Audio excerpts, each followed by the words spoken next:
কলকাতা ক্যানভাসের এটা অনেক দিনের একটা গ্রুপ। তো এবছর আমি প্রথম এই গ্রুপে এসেছি। এদের নানান প্রায় বছর 20-25 একটা স্প্যান ধরে এর এক্সিবিশন হয়ে আসছে। তো এবারে আমরা 10 জন এবং একজন মানে গেস্ট আর্টিস্ট হিসেবে পার্থপ্রতিম দেব আছেন, আর বাকি সবাই আমরা রয়েছি। আসলে ছবির তো একটা নান্দনিক দিক থাকে, আমরা যত ছবি দেখব তত আমাদের সেই নান্দনিক দিকটা প্রকাশ পায়। তো আমরা বাড়ি সাজাবো কী করে, ঘর সাজাবো কী করে, তার থেকে বড় কথা হলো আমি কিভাবে সাজবো, তার জন্য কোন কালার লাগছে, কোন কালারের পাশে কোন কালারটা যাচ্ছে বা যাচ্ছে না, এগুলো আমরা এই পেন্টিং থেকে অনেকটা বুঝতে পারি। কাজেই এই যে একটা নান্দনিক সেন্স তৈরি হওয়া, সেটা এই আর্ট এক্সিবিশনগুলোতে গেলে পাওয়া যাবে। কারণ আমরা ঘরে যে কোনো কিছু আমরা ঘরে সাজাতে পারবো কি পারবো না, সেটা আমাদের তৈরি হয় যদি আমরা এক্সিবিশনগুলোতে যাই। কাজে এক্সিবিশনে সকলের আসার দরকার। বাড়ির কাছে, যার বাড়ির কাছে যে এক্সিবিশন হল আছে সেখানে একটু দেখুন, কারণ সারা পৃথিবীতে প্রত্যেক মানুষের ছবি দেখে, শুধু কলকাতাতেই বোধহয় দেখেন না। একাডেমি অফ ফাইন আর্টে এখানে বহুবার করা হয়েছে আমাদের এই গ্রুপে।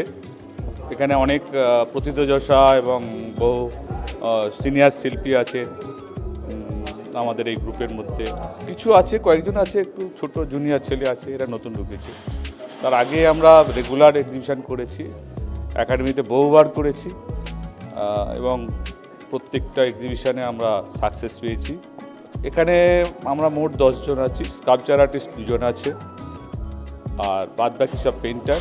তাদের মধ্যে আমাদের একজন আছেন পার্থসারথী দেব, উনি আমাদের গেস্ট হিসাবে আছেন, একটা ছবি দিয়েছেন। আর এখানে আছে 20 থেকে 26 আমাদের প্রদর্শনী চলবে দুপুর 3টে থেকে রাত্রি 8টা পর্যন্ত। আমরা তো চাইবো, সবসময় চাইবো এখানে আসুন, আমাদের প্রদর্শনী দেখুন, আমাদের উৎসাহিত করুন, যাতে আমরা ভবিষ্যতে আরও বেশি এই নতুন ছেলেরা আছে তাদের নিয়েও করতে পারি। তারাও খুব ভালো ভালো ছেলে আছে, ন্যাশনাল ইন্টারন্যাশনাল শিল্পী আছে এখানে, যেমন জ্যোতির্ময় দলপতি আছে, ইন্টারন্যাশনাল পজিশনও, অনেকগুলো অ্যাওয়ার্ড আছে, প্রচুর অ্যাওয়ার্ড আছে। আমারও আছে প্রচুর অ্যাওয়ার্ড, মেডেলও আছে, আমি কলেজে মেডেল পেয়েছিলাম। আর এছাড়া আমার বিদেশেও এক্সিবিশন করেছি, ইউরোপেও করেছি, জার্মানি করেছি, ইটালিতে করেছি, ইউক্রেনে করেছি, বাংলাদেশেও করেছি। একাডেমি অফ ফাইন আর্টটা হলো আর্টিস্টদের একটা তীর্থস্থান। এখানে আমাদের প্রতি বছরই একটা করে এক্সিবিশন হয়। এটা আমাদের ক্যালকাটা ক্যানভাসের পোয়াশে এটা আমাদের হচ্ছে। এখানে আমাদের 10 জন শিল্পী আছে। আর আমি যে কাজটা করি মিডিয়াম, আমার মিডিয়া হলো হর্সেস পাওয়ার, হ্যাঁ, এবং ওমেন পাওয়ার্স, হর্সেস পাওয়ারের উপরে আমার কাজ। এই কাজ আমি করে চলেছি এবং আরেকটা ধারাও আমি করি, ইন্ডিয়ান পেইন্ট, এই ইউরো ধারার মধ্যে একটা কাজ করি। কিন্তু এখানে যেহেতু আমি হর্সেস পাওয়ারের উপরই সব কাজ দিয়েছি, হ্যাঁ, এইভাবে চলছে এবং আমাদের এই সংঘবদ্ধ প্রয়াসটা এইভাবেই এগিয়ে যাবে। আমি মেনলি হর্সের ওপরে পেন্টিং করি। আমি সুনীল দাসের ছাত্র ছিলাম। ন্যাশনাল অ্যাওয়ার্ড আছে, ইন্টারন্যাশনাল এক্সিবিশন আছে, পার্লামেন্ট হাউসে আমার পেন্টিং আছে। প্লাস আমি দিল্লিতে আমি নিজের একটা এনজিও আছে আমার নিজের আর কি, গরিব বাচ্চাদের আমি পেন্টিং শেখাই। এখানে স্পেশালি আমার হর্সের উপরে ছবি, সব